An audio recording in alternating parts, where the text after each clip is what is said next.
Hello, ladies and gentlemen. Aaron BOUMA here, serving as military specialist for Carleton County. I will give a presentation tonight on the history of the Battle of Vimy Ridge. So, over 100, so it'll be about 103 years now.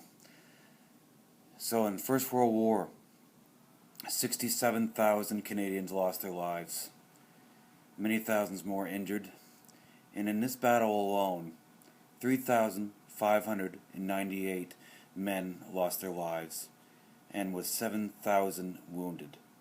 Tonight I'm going to talk to you about the preparation and even the years before when the French and British tried to take the hill. I'll talk about the strategies behind it. I'll talk to you about the aspects of what happened in the preparation and the battle itself. Alright.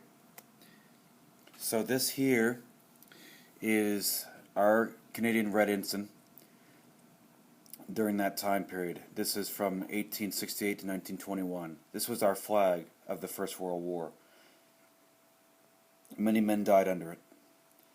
And so, and in 1921 it changed, and of course we had the Red Ensign with the modifications of the leaves. It was a different, had different design and emblem up in here, and different. It was just small differences, but overall,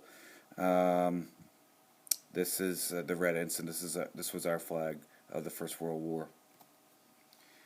The Canadian Corps was created in September 1915, including here we had the 67th Carleton Light Infantry, and then the 71st York Regiment, and then of course the 62nd, and then the 74th St. John.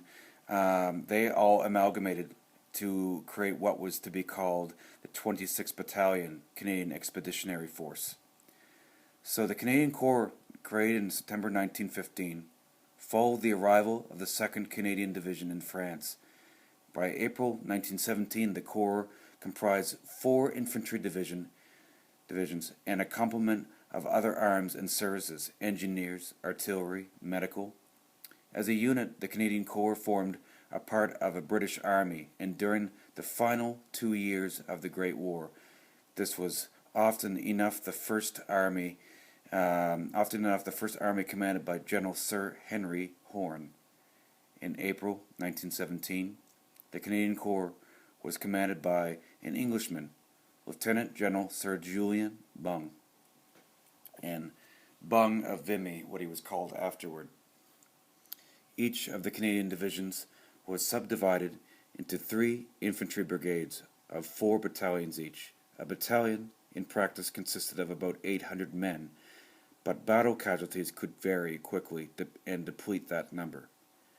At the moment of its creation, the decision had been taken, for the most part, to simply number the infantry battalions within the Canadian Expeditionary Force, as opposed to giving them names.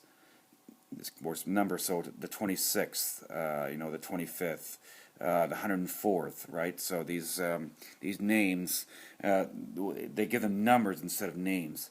But despite this, each battalion was considered as forming part of a provincial regiment, such as the Central Ontario Regiment or Regiment de Quebec. Furthermore, a number of battalions had been sponsored by units of the Canadian militia and adopted the name and insignia of their patrons.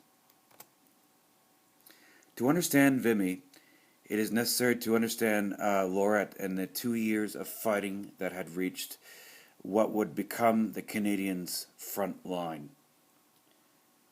On the 2nd of October 1914, the 1st Bavarian Reserve Corps advanced towards Arras from the area of Douai.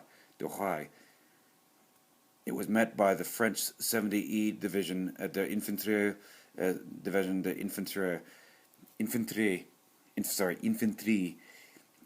who held their ground for a few days, but were eventually pushed back by the superior number of Bavarians. The German cavalry advanced on Erznole, and although it failed to break the French cavalry corps, the Corps of Canal so named after their commander, the threat to the French flank was all too clear. On 6th of October 1914, at 0600 hours, a battalion of Bavarian infantry accompanied by cavalry occupied the Red Ridge as long as the chapel at the Chapelle, encountering no resistance from the French. It was too late for the French. Realizing that they were being outflanked, they fell back to a line to the west of Nivelles-Sévaste in Carency.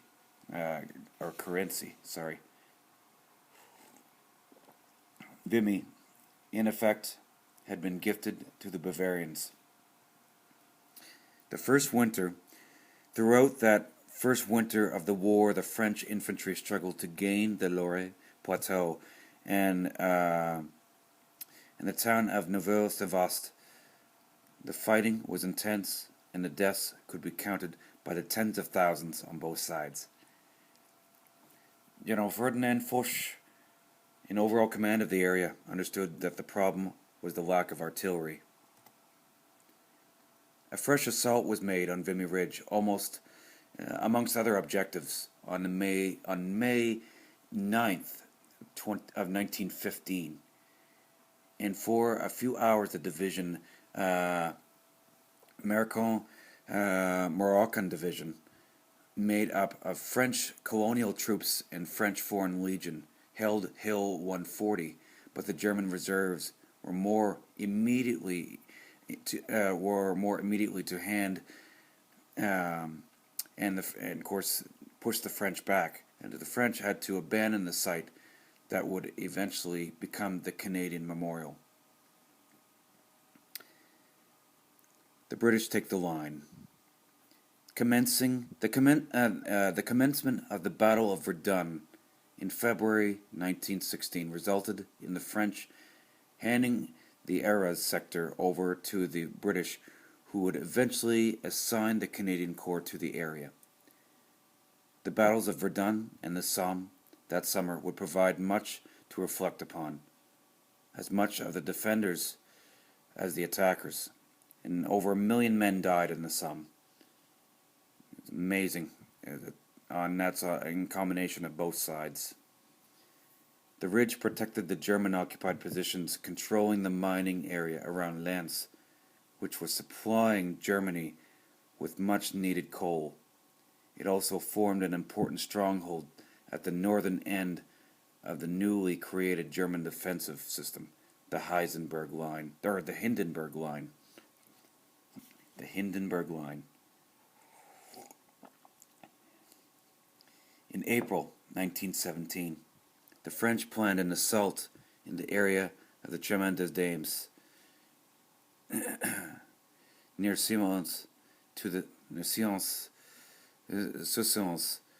south, and as part of General Robert Nivelle's overall plan, required Field Marshal Sir Douglas Haig, commanding the British Expeditionary Force, to launch his Third Army against the Germans to the east of Arras.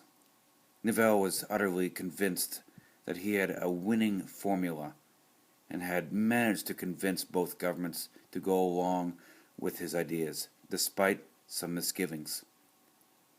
Politics had thus intervened, and Haig was forced by the British Prime Minister, David Lloyd George, to accept their arrangement. Haig, however, insisted that Vimy Ridge be included in his battle plan, bringing the First Army into the offensive. So here we have it. Army Corps Connu, the French, Arras, 77 DI. So you can see here.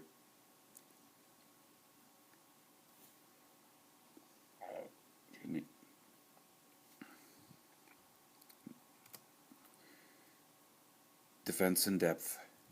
In the aftermath of 1916, the Germans realized that defending their front line, no matter the cost, was a complete waste of soldiers. From now on, they would organize their defense in depth.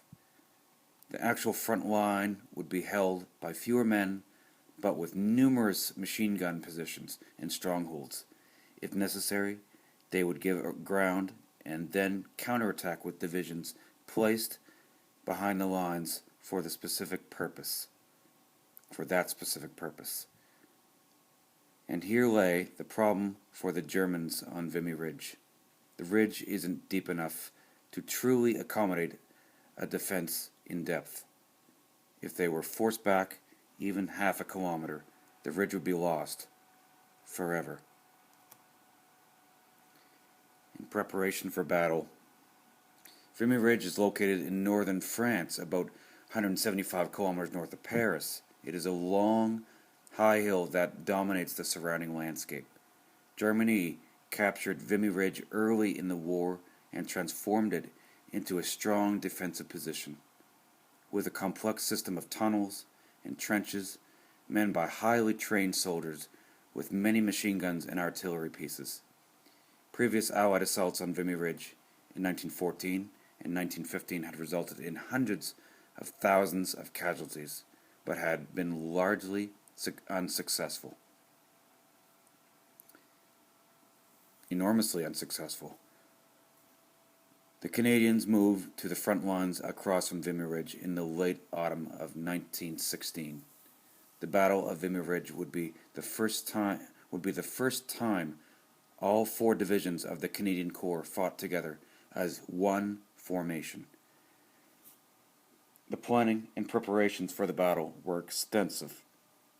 The Canadians spent the entire winter strengthening the lines, preparing for the assault on Vimy, and training rigorously. Models of the trench systems were built, and the soldiers drilled on what they were to do. They also raided German positions to gather intelligence on enemy defenses. Extensive mining operations were undertaken in which the Allies dug tunnels beneath the German lines and set large caches of explosive to be detonated when the time for the attack came. Elaborate tunnel systems with train tracks, piped water, lights, and huge underground bunkers to stockpile supplies and arms were also established to aid the Canadians in the battle. To soften enemy defenses in preparation for the attack, the Allies made a massive and prolonged artillery barrage. The heaviest shelling was spread over a week to avoid tipping off the Germans on exactly when the assault would begin. More than 1 million shells rained down during what the Germans called the Week of Suffering. The early military aircraft of the day also played a role in the battle by sweeping enemy their early military aircraft of the day also played a role in the battle by sweeping enemy aircraft and observation balloons from the skies. So here we have some of the pictures of the actual battle in sequence here. Some of these they're not necessarily in conjunction with each unit, but they are some famous pictures of the battle. So to capture this difficult position, the Canadians would carefully plan and rehearse their attack. To provide greater flexibility and firepower in battle, the infantry were given specialist roles as machine gunners, riflemen, and grenade throwers. These same soldiers underwent weeks of training behind the lines using models to represent the battlefield, and new maps crafted from aerial photographs to guide their way. To bring men forward safely for the assault, engineers dug deep tunnels from the rear to the front. Despite this training and preparation, the key to victory would be a devastating artillery barrage that would not only isolate enemy trenches, but provide a moving wall of high explosives and shrapnel to force the Germans to stay in their deep dugouts and away from their machine guns. Chaps, you shall go over exactly like a railroad train, on time, or you shall be annihilated, warned Canadian Corps Commander Sir Julian Bung. And so here is, in a sense, the objectives, okay? Here we have the black line. That's their plan to assault first, and he'll, of course, eventually, and that would be the 4th Division, which would take the longest to push up through. The 3rd Canadian Division would try to take the red line, the 2nd, and the 1st, the blue, and then eventually the brown line. But they would all try to reach, of course, eventually the red line. And this will all happen in sequence, in line.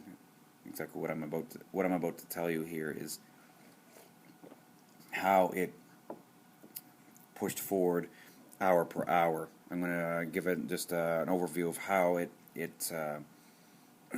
how things went about as far as certain, as speed of different divisions and whatnot. Here are the objectives: the black, the red, the blue, and the brown.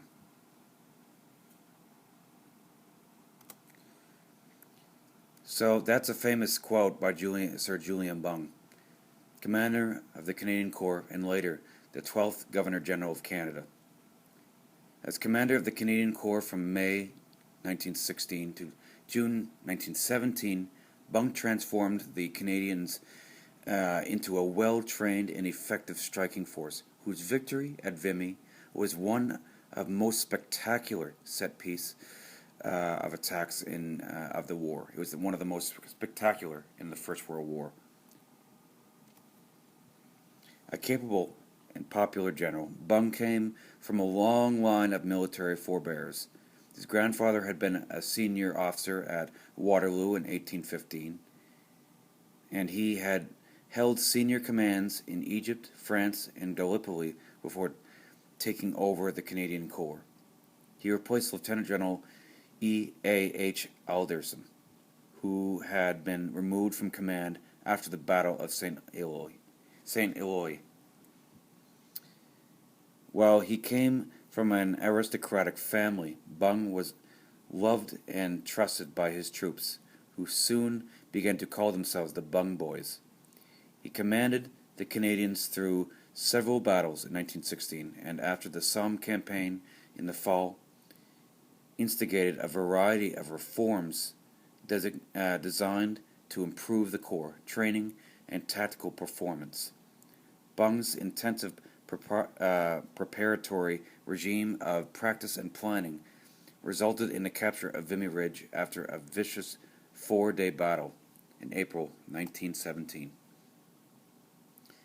Factors favoring the Canadian side during the attack. Of course, first, the Canadians did not have to cope with a week of suffering. And the Germans, of course, with the Canadian Heavy Artillery Corps, Canadian Artillery Corps was pounding them for weeks, over 1 million shells, day and night. Like, almost, it's unbelievable. Think of 1 million shells. People would be driving them mad. That'd be driving them mad. Unbelievable. Of course, that also included members of the 3rd Field Regiment. There's 4th and 6th siege batteries. Men from around here. There are 12 men in Carleton County that served at Vimy Ridge and died. 12 men that died serving at Vimy Ridge that are from Carleton County. Julian Byng had been at Vimy since February 1916, but with British soldiers. He was familiar with the terrain and also realized that the British and French need to learn from past mistakes and incorporate new solutions, especially those learned at Verdun and the Somme. In May, he was ordered to command the Canadian forces, the Canadian Corps. The experienced Byng, along with Arthur Currie, who was at the time in command of the 1st Division, incorporated new solutions that included better planning, more thorough training, detailed reconnaissance from airplanes and balloons, artillery targeting, and platoon tactics. The Canadian forces had created an engineered underground city with tracked carts, water piping, lighting, stock and supply rooms, weapon dumps, command and other posts, hospitals, sleeping areas, and so on. This infrastructure allowed BOUMA to move many battalions very close to the front while keeping them fed, rested, and protected underground. Trench raiding occurred frequently, and an abundance of current information was often available. Active intelligence. Weather conditions at the time of attack, blinding sun, swirling fog, and snow, etc., helped hide the attacking Canadians on multiple occasions. Canadian forces estimated that their pouring of shells into German territory had destroyed 80 to 85% of the opposing artillery. And that artillery could come from, 305 to 405 millimeter guns. The guns, like the one we have in Woodstock, the newer art, the FK96 those were what they call the whiz bang, the 15-pound shell. They had those there. They captured them there. At least a number of them. To my recollection, there's numbers of them that were captured, and we got ours in Woodstock certainly for the war bonds that we had raised for the war. And surprise. We had surprise. The Germans knew that an attack was coming, but they didn't know when. It was a guessing game. And then suddenly, at 0530 hours, April 9th, 1917, the shells would open up, the guns would open up, and then the battle would begin. So here we have the 4th Division, 3rd, 2nd, and 1st.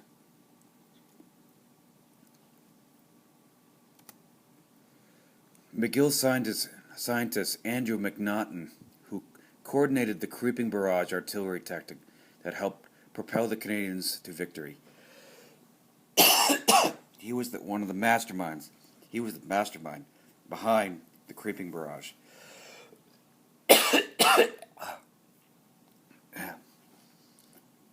Creeping Barrage would lay thousands upon thousands of shells down on enemy territory and push the Germans and keep them pinned into defensive positions. They couldn't use their machine guns. As Canadian soldiers rushed and took line and territory, line after line, up that hill. And of course, once they took this trench, then of course we would adjust our fire and push further and suppress the other enemy positions as we moved up into those next positions. The goal of the Creeping Barrage was to create a line suppressing shell fire just in front of the Canadian troops that moved forward as soldiers advanced across the battlefield. The timeline of the attack had to be exactly precise. While others had tried the tactic before, none had marched forward so close to the line of fire as the Canadians at this battle. It was risky, but if it worked, the Canadians would catch the Germans before they could emerge from their fortified dugouts. On the morning of April 9th, 1917, along the entire length of the ridge, all 4 Canadian divisions advanced side by side for the first time in a single attack.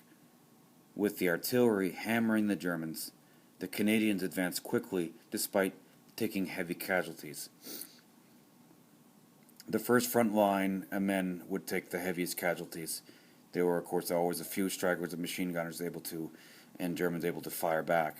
And we took a large amount of casualties from the first and second waves. As each German defensive line was captured, fresh troops moved forward to continue the attack. The 1st, 2nd, and 3rd Canadian Divisions achieved their objectives quickly. A final push by the 4th Canadian Division on April 12th captured the last major position. The Canadian Corps, the Canadian Corps' divisional artillery formations, totaling 8 field artillery brigades and 2 heavy artillery groups, were insufficient for the task at hand and were consequently reinforced with outside formations. 4 heavy artillery corps, 9 field artillery brigades, 3 divisional artillery groups, and the artillery complement of the British 5th Division were attached to the Canadian Corps. In addition, 10 heavy artillery groups of the flanking 1st and 12th Corps were particularly important because they enfiladed German gun positions behind Vimy Ridge. In total, the British made available to the Canadian Corps 24 brigade artillery groups, consisting of 480 18-pounder field guns, 138 4.5-inch howitzers, 96 2-inch trench mortars, 24 9.45-inch mortars, supported by 245 corps-level siege guns, and heavy mortars. This firepower gave a density of 1 heavy gun for every 20 meters, 20 yards, and 1 field gun for every 10 meters, 10 yards, of Canadian Corps frontage.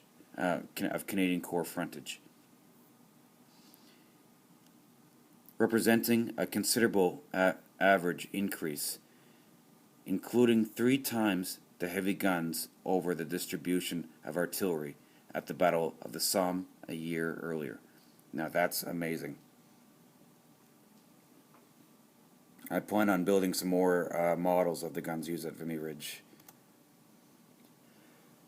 The Canadian Corps' heavy artillery, including the 4th and 6th Siege Batteries, gathered together for the first time with the whole of the Canadian Corps in spring of 1917. That April they fired what had gone down in history as one of the most successful counter-battery bombardments in history, neutralizing over 80% of the German artillery and paving the way for Canadian infantry to take Vimy Ridge. Here's here's one picture of some of our troops pushing ahead in the line. It looks like almost like 155, or I can't necessarily tell, but assuming that these guys are going to push up the line after artillery has stopped. At 6:25 a.m., 06:25 a.m. on April 9th, 1917, the 1st, 2nd, and 3rd Divisions have reached Objective 1, the black line dashed on map that you see here. The 4th Division is struggling. 1st and 2nd Division have reached Objective 2, the red line, at 0710, which is here, at 0710, not long after.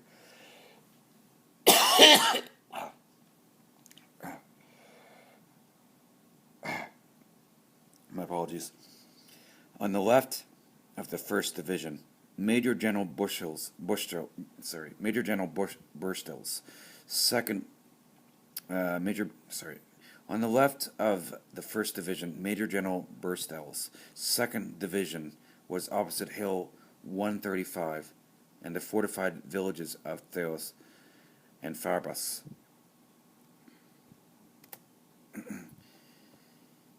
There were a number of woods on their front which would be full of enemy soldiers, and to complicate things for the supporting artillery, the battle zone was not it was not equidistant. 2,750 meters on the right, but only 2,000 on the left. Difficult.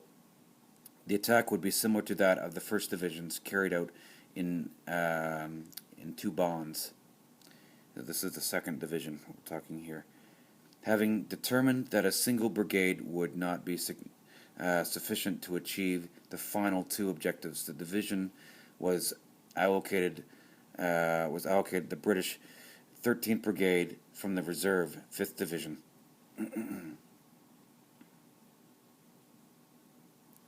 They would also receive 8 tanks, but the ground had been so torn up as to render it untraversable. Now, some of the tanks, now I should have put pictures of them, the tanks here. The Mark I is the first tank. The Mark II is an improved tank. See, the Mark I male and Mark I female, different.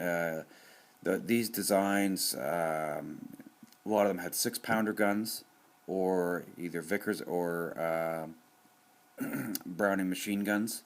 The Vickers machine guns be good, or heavy British 6-pounder guns. The 6-pounders are a good weapon. They had the Mark I's had one of them on each side, and these were designed to basically is a moving firepower pillbox, and they only had one compartment in them. But later in the war, they developed ones with the engine compartment so that all the exhaust wouldn't flow back into the compartment, to the driving compartment of the tank.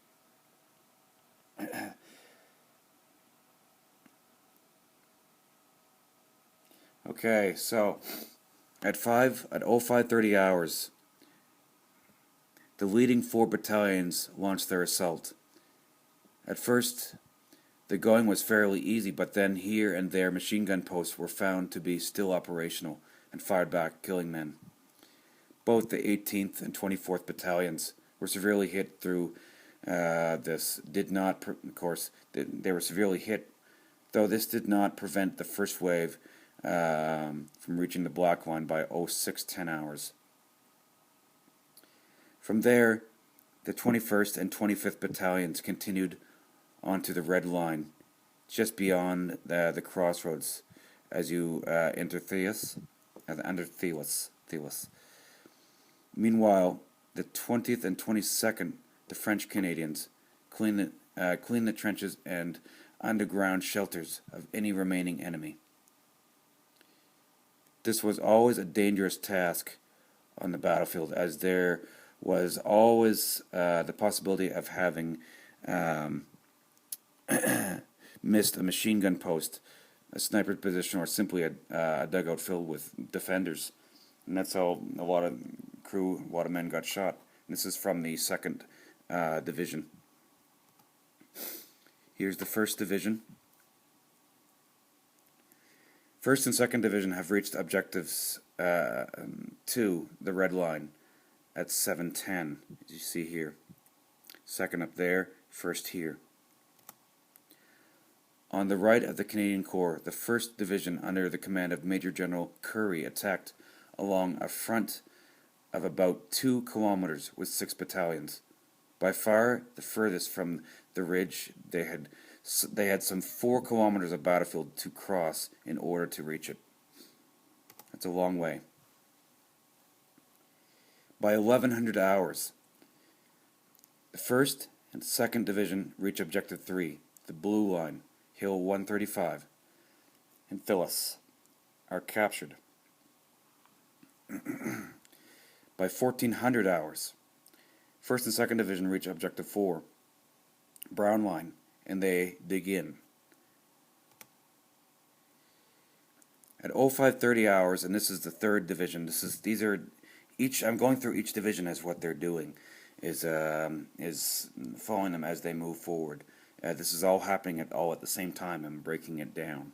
At 05:30 hours, 20,000 of the 100,000 Canadians attack in platoon formations led by the Creeping Barrage, and with snow and sleet at their backs. At 06:25, 1st, 2nd, and 3rd Divisions have reached Objective 1, the black line dashed on the map here. 4th Division is struggling, so that's like I mentioned before. So now we're going to follow 3rd Division here for a little bit longer. For them, there was no steep slope.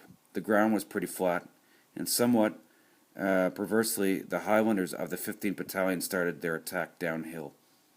The distance in this sector was too far for the first wave, so here the two front-line brigades, 2nd on the right, 3rd on the left, would advance as far as the red line, because it was marked in red on the maps. From there, the 1st Brigade would continue to the brown line. Having crossed no man's land, they arrived at what was left of the Germans' front line, encountering very little in the way of resistance.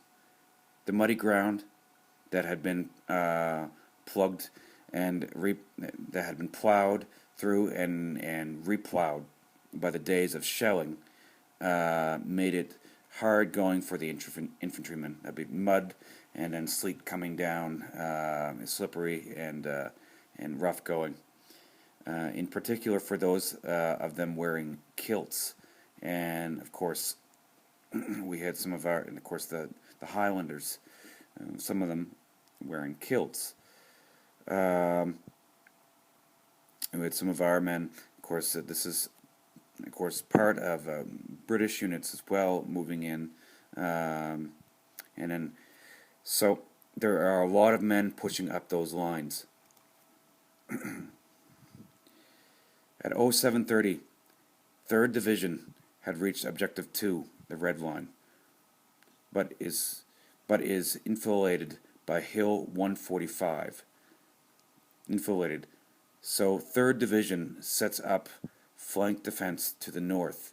4th Division regrets asking the artillery to avoid shelling a few German trenches as they are getting hammered between the Pimple and Hill 145. Here's 4th Division. At 0625, 1st, 2nd, and 3rd Divisions have reached Objective 1, Black Line, and 4, of course, is struggling, and that's where they are. That's where they're struggling, going up to Hill 145. At his headquarters, General Horn was more than content. Bung has done very well indeed, and the Canadians have fought splendidly. Must now take care to keep it. So, finally, at 1900 hours after a seesaw battle, western portion of Hill 145, finally taken by 85th Nova Scotia Highlanders, 4th Division. And that's here. 0730, 3rd Division has reached Objective 2, the red line, but is enfiladed by Hill 145. So, of course, 3rd Division sets up a flanking defense to the north, and that's, of course, right here. That's what you see right here. 4th Division regrets asking for artillery, of course, but to avoid shelling a few German trenches as they are getting hammered between, of course, the Pimple, which is there, and Hill 145. Hill 145, and this is it today. Hill 145 formed the primary objective for the 4th Division of Major General Watson. It was the highest point on the ridge and thus the most important. Whilst it was still held by the Germans, their observers could see everything in the Soches Valley below them, behind Watson's own front line, as a German name. So Watson hoped to take the German front line by surprise and then wipe out all counterattacks with artillery and machine gun fire. The bombardment had certainly destroyed most of the trenches, but the garrison had been somewhat protected by their dugouts, their deep dugouts. The 11th Brigade had the task, one could say, to take Hill 145. On the left, the 12th Brigade would take the German front line, the first line system, and then form the defensive left flank for the entire corps, and effectively for the Battle of Arras. At 0530, as elsewhere, the rolling barrage began its work, and the division went over the top. The 102nd Battalion reached the Black Line at 0640 hours, but the fighting was extremely bitter, and the battalion lost many of its officers, leaving the command for a moment in the hands of a sergeant major. And that's partly why it took them longer, as they were struggling to push forward. They suffered 314 casualties going forward, but held their newly won position. The 54th Battalion moved up with the intent of carrying the attack to the Red Line, but were nailed to the floor by enemy fire. The 11th Brigade had taken the decision before the battle to use one of the German trenches as its forward headquarters, and for that reason they didn't shell it. The trench, known to the Canadians as Batter Trench, housed a number of machine gun posts, which ripped apart the 82nd Battalion as soon as it left its trenches. You can see here one injured soldier being cared for by two others, and this is at Vimy Ridge. I'm not sure which hill this is, but this one might be the 4th. I'm not sure exactly. In front of the 12th Brigade, 2 mines were detonated at 5:30 hours, killing most of the defenders facing the 73rd Battalion. The brigade's 3 attacking battalions took the German front line without any problems, and the 73rd formed the protecting left flank. The other 2 battalions found that the ground had been so badly torn up that they were having to slither and crawl between shell holes. Inexorably, the infantry lost contact with their protecting barrage. Some craters were so deep that any soldier falling in would be lucky to climb out again. Many simply drowned in the mud at the bottom. Amazing. By midday, the 4th Division's attack was in confusion, and the casualties mounting. Luckily for the Canadians, von Falkenhausen had not understood the severity of the situation. He was still expecting his men to hang on, and was marshalling his reserves for a drawn-out battle, as opposed to launching immediate counterattacks. The decision cost him the ridge, and we took it. So that was on April 9th, first day. April 10th, 1917, 0600 hours.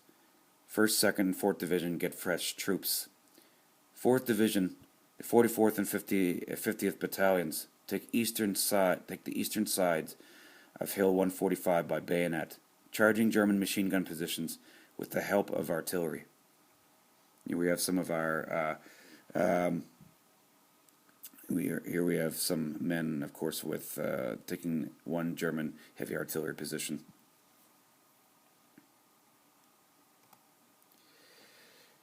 April 11th, 1917. All day consolidation and digging in. And this is, I believe it is, Julian Bung inspecting one of the huge mortars that the Germans have. The Germans had it was a 6-inch mortar. It's one of the massive mortar. The 12th of April 1917.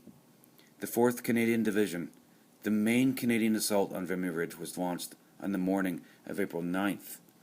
It was 4th Division's task to capture Hill 145, where the Canadian monument stands today, and then move on to the Pimple the following day. Hill 145, however, proved to be a tough nut to crack, in part because of the planning by the Canadians.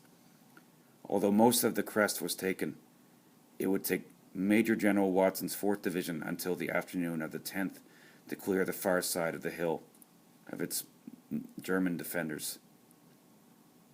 Throughout that assault, the advancing Canadians had been worried by machine gun fire coming from the Pimple, and which is another major problem that they had to deal with.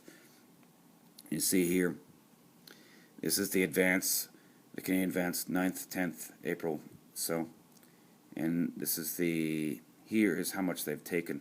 1st Canadian, 2nd Canadian, 3rd, and the 4th is up here.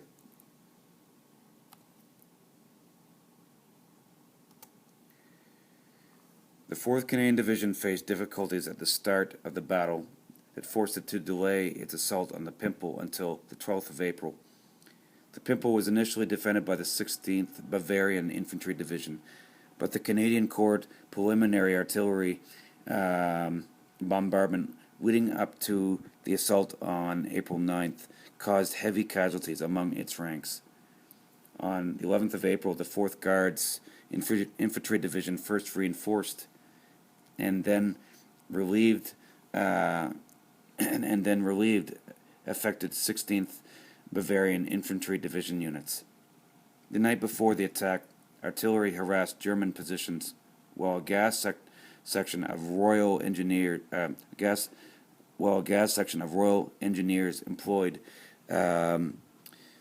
employing Leven's projectors fired more than 40 drums of gas directly into the village of Givenchy in Gohal,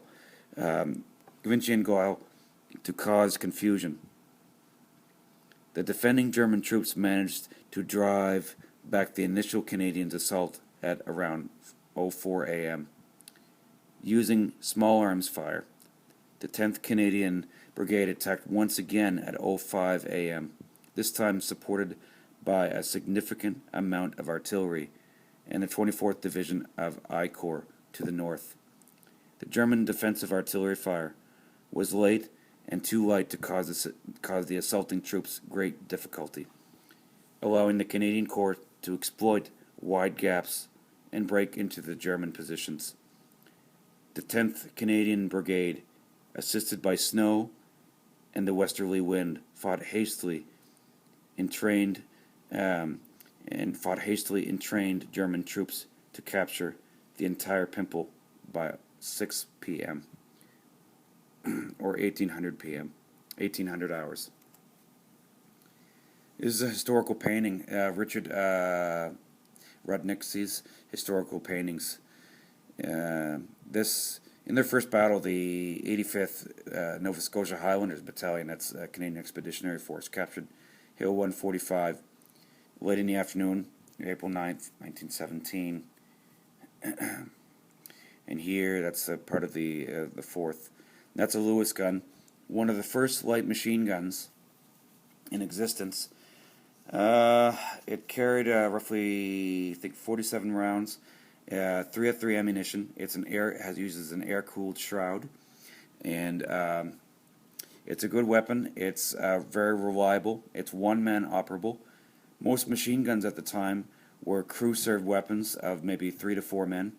One man to carry it, the tripod, another to carry the machine gun, another carry the ammunition, and of course one man helping carry the stuff also was there to bring up water to cool the weapon as it's firing, and then another one is reloading while the other is operating. This here is all one-man show. Flip-up iron sights, developed by an American actually, and it built is a British light machine gun. The officer here is carrying looks like a Webley Mark IV. The Webley is a standard pistol sidearm of the British and Canadian Expeditionary Forces. The standard rifle that we had in 1917, before it was the Ross rifle, but that proved very ineffective. So closely built together, so tightly put together. Any mud, anything from the trenches would jam it. It would jam. It would not fire, or sometimes, in some occasions, the bolt would blow back and blow fingers off people's hands. It was proved to be very unreliable. I actually have a Mark II bayonet of the Ross rifle I got last month for my museum. So in the Ministry of War in Canada in 1916, we adopted the British number 3 Mark 1 Lee Enfield. The number 3 Mark 1 is a very capable weapon. However, the Ross is very accurate, up to 1,000 yards. This one is capable of doing the same. It carries 2 5-round internal magazines, 3 British ammunition, bolt action, as all the rifles are at the time, at least 500 yards, but up to 1,000. The best range ones were equipped with a scope for the best trained sharpshooters, and that was our standard rifle on Vimy Ridge. The Lewis gun and the Webley, and of course the artillery, the 18-pounders, 26-pounders, siege mortars, 25-pounders, all kinds of different weapons. Okay,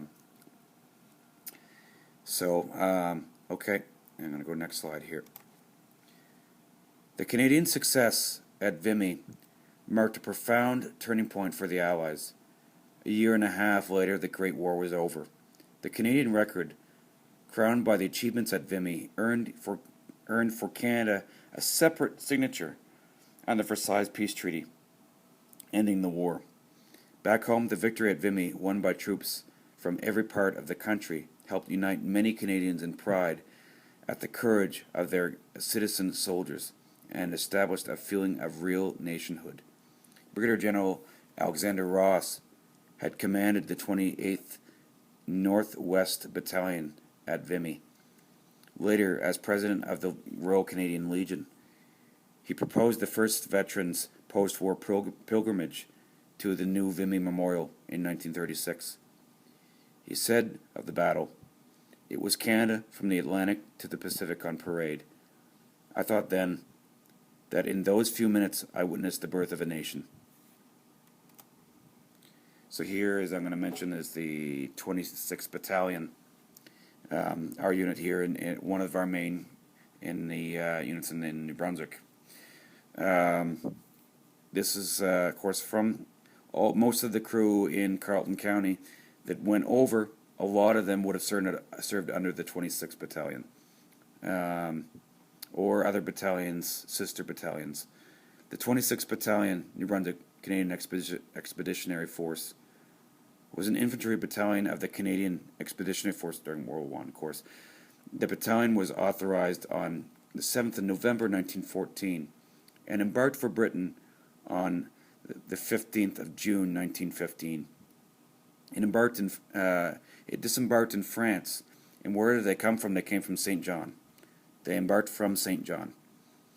They disembarked in France on the 16th of September, where it fought as part of the 5th Infantry Brigade, 2nd Canadian Division in France. In France and Flanders until the end of the war. The battalion was disbanded on the 30th of August 1920. The 26th Battalion recruited throughout New Brunswick and was mobilized at St. John, as I mentioned. The famed Fighting 26 participated in all of the major battles in which Canadian corps were involved.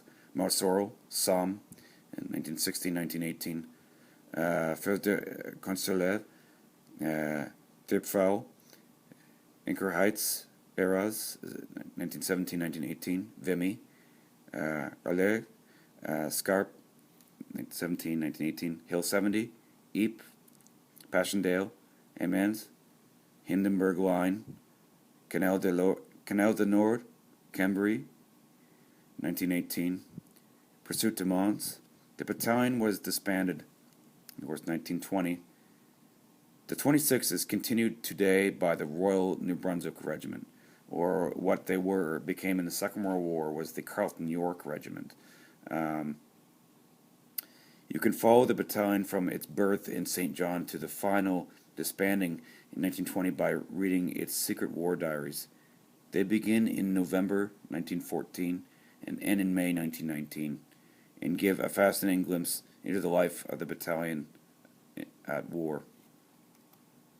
Here's some of the 5 officers. Here's 5 officers of the 26th Battalion.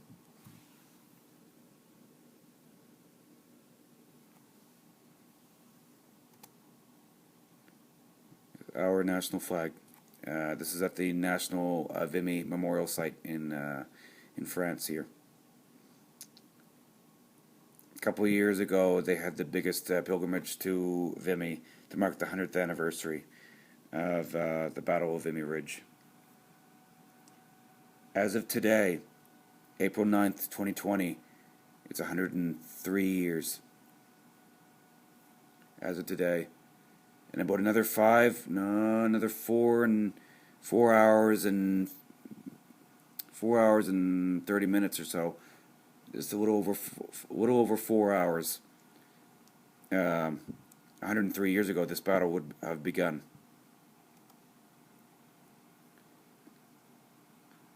You can think Easter Monday, April 9th, 1917. The first wave of 15 to 20,000 Canadian soldiers, many heavily laden with equipment, attacked through the wind, driven through snow and sleet into the face of deadly machine gun fire. Some of the men at Vimy Ridge.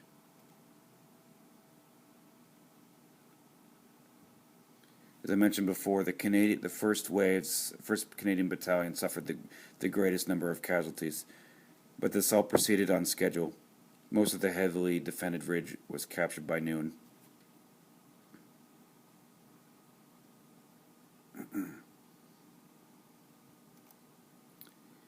Here's another photo. Canadian soldiers advancing through German wire entanglements at Vimy Ridge.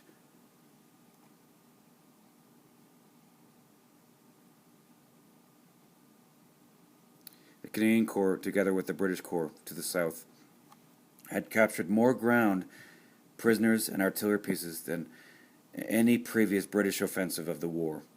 Canadians would act with courage throughout the battle. 4 of their soldiers would earn the Victoria Cross, the highest medal for military valor, for separate actions in which they captured enemy machine gun positions.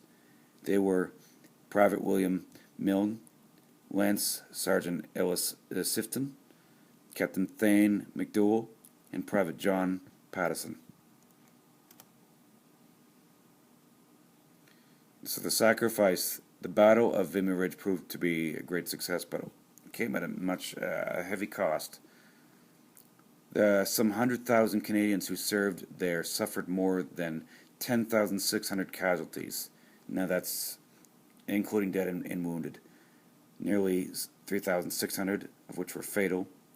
By the end of the First World War, Canada, a country of less than 8 million people, would see more than 650,000 men and women serve in uniform. The conflict took a huge toll, with more than 66,000 Canadians losing their lives and over 170,000 being wounded.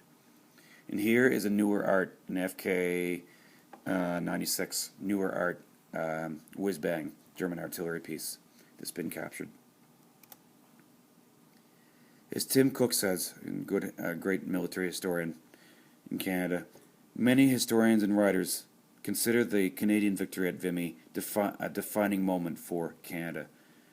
When the country emerged from under the shadow of Britain and felt capable of greatness, Canadian troops also earned a reputation as formidable, effective troops because of the stunning success.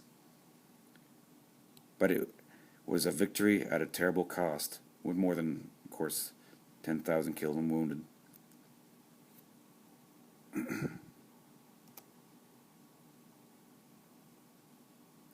Situated in northern France, the heavily fortified 7-kilometer ridge held a commanding view over the Allied lines. The Canadians would be assaulting over an open graveyard since previous French attacks had failed, with over 100,000 casualties. And there's Vimy Ridge in conjunction with Saint-Nazaire, Paris, Brussels in Belgium, Bonn, and Cologne, Amsterdam. There's Vimy Ridge. So here is some of the weapons that the French guns, 203 millimeter field gun, 8-inch, and of course you have a 6-inch 152 millimeter Mark 1, 26 pounder, I think. Here's an 18 pounder. There's Canadian troops there.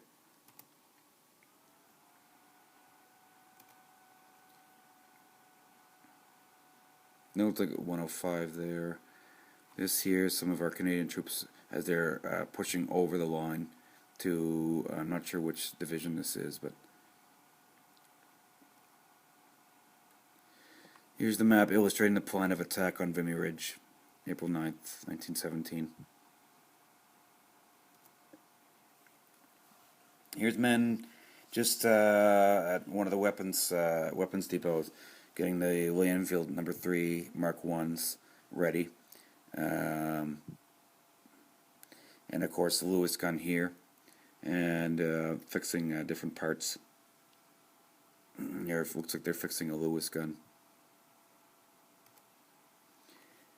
So here are some of the names of the 12 that died from our local area.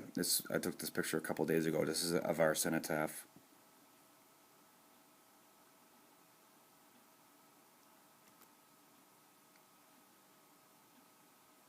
It didn't say Vimy on there, but they couldn't name every battle that, you know, Canadians served at on there. It was just the major ones, and then so